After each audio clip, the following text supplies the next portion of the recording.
So here's a nuts and bolts question from a reader. Why has high-speed internet not been provided to rural areas, including Crap Lake, and if you were elected, what would you do about it? If I had about 4 hours, I could explain the situation.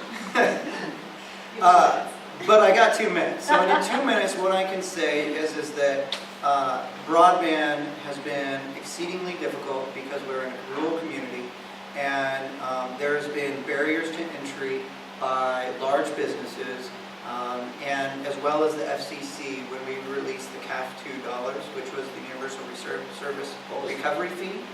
CAF, C-A-F, $2, Oh. and it's the old Universal Service Recovery Fee. And so CenturyLink got a bunch of money in Klickitat County in order to create broadband and expand it out.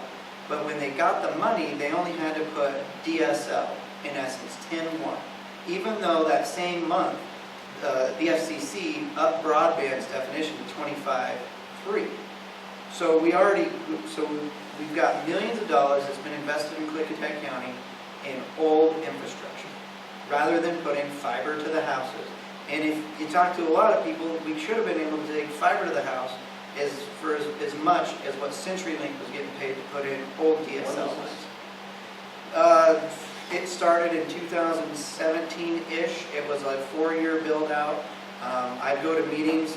My big part was trying to push CenturyLink to expand the DSL into areas where we can't, where people don't have other options. So in Snowden, because there's no cell service, or north up here of town in Pine Forest, and so I was trying to get them to push to build the areas where nobody else could have any other options. So that was the barrier. That's just one issue, is the barrier to entry. In terms of schooling and everything that we have coming up, there's some really new businesses that are coming out that are really pushing.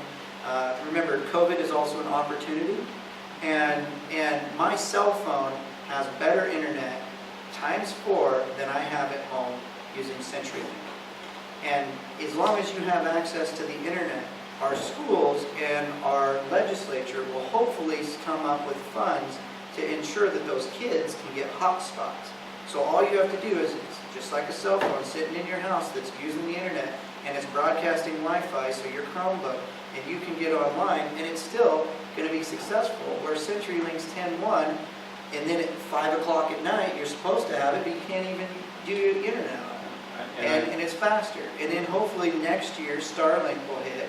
So we'll have some internets to Starlink. It's what Elon Musk is working on. You see all these little satellites going up, low Earth orbit satellites. That will hopefully help. My big focus, though, has been if it's the fastest, cheapest, easiest ways to expand, to get internet out there, it's through cellular service. The problem is that the cell companies are on build cycles. And so they come in and they only build in a certain area for every 4 years.